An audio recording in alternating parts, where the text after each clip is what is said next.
What's up, y'all? Good morning, good day. So I'm sitting here reading an article that was sent to me.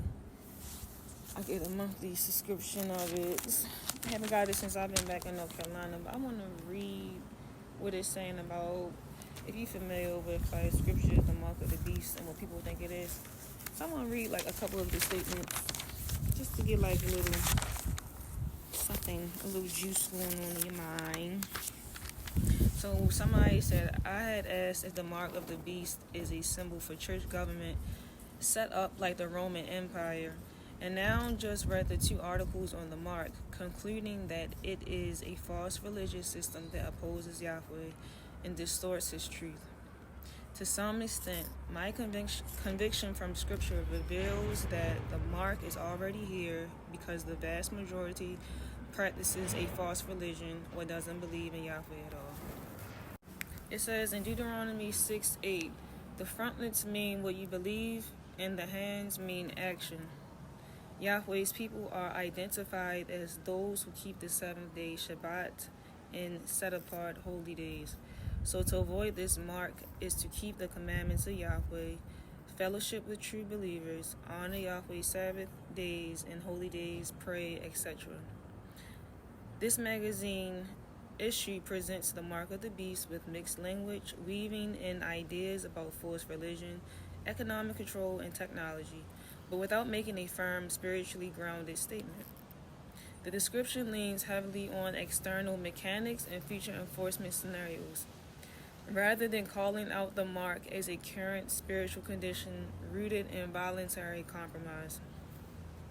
The writer finalizes this by saying, it's been taught in their conviction from Scripture is that the mark is a conscious, voluntary alignment with false worship, a sign of spiritual compromise and practice and belief, and something people receive now by disobeying Yahweh's law. You can read from Genesis, examples of Yahweh calling a lot of his prophets and people like perfect. When it says that, it means like they were practicing his law, his commandments. And when we read Revelation, like the last few chapters, it even says that the people who will be following Yahweh's commandments will be targeted against. I'm going to read another one. From author Tom Robinson, what do they think the mysterious mark of the beast is in Revelation? Tom Robinson says, to clarify, the mark of the beast is not the false church organization patterned after the Roman Empire. That is the image of the beast. The mark of the beast is following in mind and actions the false Roman and Babylonian worship system and disobedience to Yahweh. Really quick, in that quote, this is what Hanukkah is about. It's not necessarily about the miracles with the lights and what is portrayed, like decorations and stuff like that. That's like a segment, a small piece of Hanukkah, but the main part is the revolt with the Maccabees and so forth. The other nations is trying to get the Israelites to follow another religion. But this has been going on since Genesis. Most apparent in the observance of pagan worship days in place of Yahweh's Shabbats, but it is broader than that. His Shabbat is within the 10 Commandments. Keep my Shabbat day holy. That's the 7th day. He said in Genesis 1 that he created the world in 6 days. His days to him is 1,000 years to us, so don't take that too literal. Nevertheless, that is his 7-day Shabbat. Tom Robinson goes on to say, entailing any compromise with Yahweh's laws or Torah, that is what Torah is, law, to go along with the false system. It involves submitting to the false worship system instead of the Most High.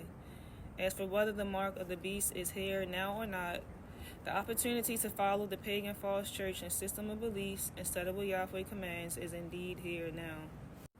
Author Tom Robinson goes on to say, but what is not happening right now is enforcement, as described in Revelation 13, which says the false religious power will cause all to receive the mark, to compel them. This compulsion comes through the buying and selling restrictions, and even demands to submit to the image of the beast, the false religious authority, or be killed. This is nothing new under the sun. This is what Maccabees and Hanukkah is about. If they did not submit to their ways, they were killed.